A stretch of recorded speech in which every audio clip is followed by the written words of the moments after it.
I thought that Nance and Romo did exactly what any fan would do when anything, like right now you look at this and you say, that's a touchdown. It's absolutely a touchdown because on the first couple of shots of it, you don't see the ball moving like you do right at the end in super slow motion when it comes to the bottom. And look, Colin, there is no way that I agree with this rule. Okay. In my opinion, if you have control of the ball like here and you reach out and you pierce the goal line, in my opinion, it should be a touchdown. Agree. But the rule as it was officiated on the field is exactly correct. Yep. Unfortunately, to the Steelers, nobody in Pittsburgh wants to hear this today. Nobody. And I get it. But, I thought Ben Roethlisberger said what was smart after the game. He wasn't referring to this play specifically, but he said after the game, you have to complete the end of the catch. I forget his exact words, but he said that. And I think he understands that as painful as this is, if you reach across the goal line and in the process of falling, the ball is jarred as you see it, as the ball is jarred, that shouldn't be a touchdown. And again, nobody wants to hear that in Pittsburgh. I get it. Yeah. But that's the rule. I spoke to a lot of players after the game yesterday, and there's no doubt that everybody understands now that they may not like the rule. But the rule, I believe, was officiated properly. By the way, Belichick does this. He did this against the Seahawks in the Super Bowl, and he did it against Pittsburgh. He will not call a timeout. He'll let you try to figure out the clock. Yeah. And I did feel, Peter, I felt there was some chaos after that 4.5-minute controversial review. Pittsburgh came out and didn't look terribly detailed.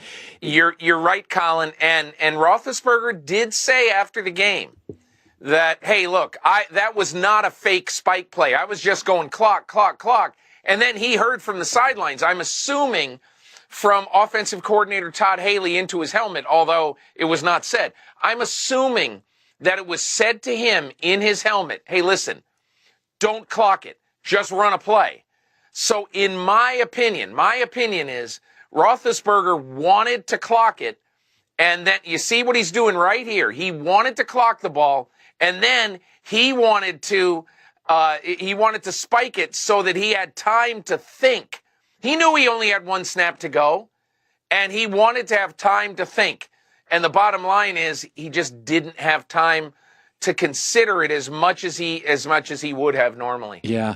I'll tell you, I'm sitting there thinking to myself, New England, Edelman's out like Gronk last year, and New England may not have to get on a plane. I know Bob Kraft bought 2 new planes. He's not going to have to use them until late January. Peter, this sets up really well for New England, doesn't it? Well, Colin, what is so amazing about what happened in Pittsburgh yesterday is this. If that play is not overturned with Jesse James at the goal line, if that's not overturned, New England is the 3rd seed. Yep. And they play at home on the first weekend of the playoffs, and then likely they would have on the wild card round, and then likely they would have to go on the road to win a division game and then a championship game to the Super Bowl.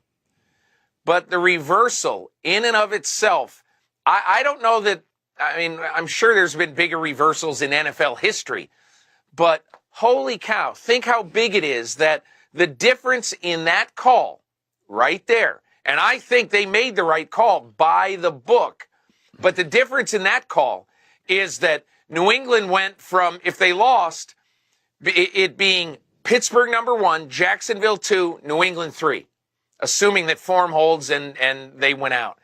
Instead, it's now New England 1, Pittsburgh 2, Jacksonville 3. Yeah. So now Jacksonville, quite likely, if you think about this, Jacksonville to get to the Super Bowl is going to have to win at Ben Roethlisberger and at Tom Brady, quite possibly, with Blake Bortles, who I think we all believe in him a lot more today than we did on Thanksgiving because he's played out of his mind. But let's be honest. I don't know how many people think the Jaguars are going to do that. No. and going to end up in Minnesota. I want to shift. I want to shift to the NFC for a second. So I was when Pete Carroll dominated the Pac-12. All of a sudden, Chip Kelly and Jim Harbaugh moved into the conference, two offensive guys. It was never the same. A couple years later, USC was in the Emerald Bowl, 500 in the Pac-12, and they were gone. So Sean McVay and Kyle Shanahan now moved to the NFC West. Much like Chip Kelly and Jim Harbaugh collegiately, two really high-end offensive guys. I look at the Rams. They're better up front offensively, better receivers, better backs, better offensive structure, better special teams. Far more salary cap space than Seattle has. Seattle is now old, as you've pointed out earlier this year. They're expensive. They're beat up physically. Peter, I watched that game yesterday. That wasn't a loss. That felt like the Rams, for the time being, are a better organization, better personnel top to bottom than Seattle. Maybe I'm hyperbolic here, but if you look at their salary cap and their personnel, it feels like reboot time in Seattle. Well, not only that, Colin, I thought of this yesterday after just watching some highlights and watching Garoppolo. Here's my question to you, and we have to include cap space in it without any question. But who right now would you rather be? Would you rather be Seattle general manager John Schneider, who, by the way, for my money is the best general manager in the league? But today, would you rather be Seattle general manager John Schneider, with so much age on defense and so little money to fix it, and knowing that if you don't fix the offensive line, you got to get sued for malpractice? Yeah, it's brutal. So you got so much to do. Or would you rather be San Francisco with what clearly looks like the long-term quarterback of the future, a huge amount of cap space, and some decent young players? I mean, who knows how good? Yeah. But, and then, or would you like to be the Rams, with another long-term quarterback of the future, a young coach, and all that? And this is why, to me, I think the NFL is so much fun to follow. Because the Seattle Seahawks have been good for what? 5 years? 6 years. They've been good for 6 years. Okay? And in the NFL, in most cases, that's long. If you're good for 6 years, that's about it. That's it. The Patriots are an exception. The Steelers are an exception. And Green Bay has Aaron Rodgers, so they're clearly an exception and a pretty smart guy running them. But for the most part, teams cycle through. The Arizona Cardinals and the Denver Broncos and the Carolina Panthers, they cycle through. And that is what I think we're seeing right now. Let me just say this about Green Bay. Peter, if you look at the Rams, Vikings, Eagles, Saints, Carolina, Dallas, I've felt this for years.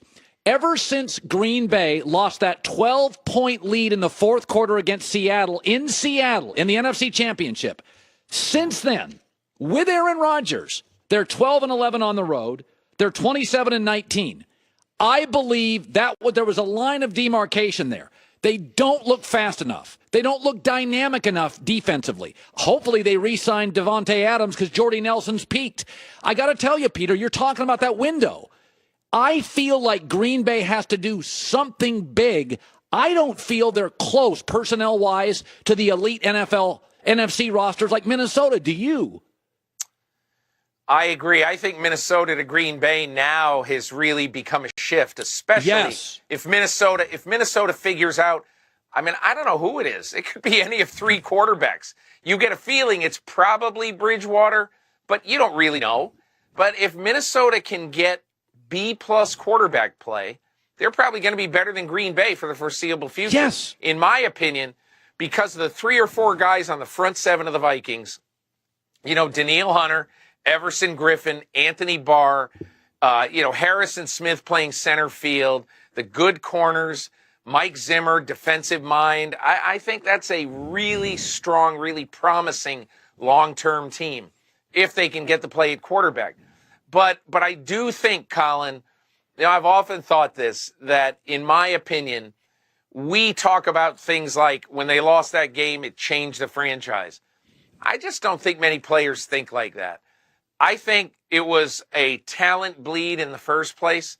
And the one thing I would say to you, Ted Thompson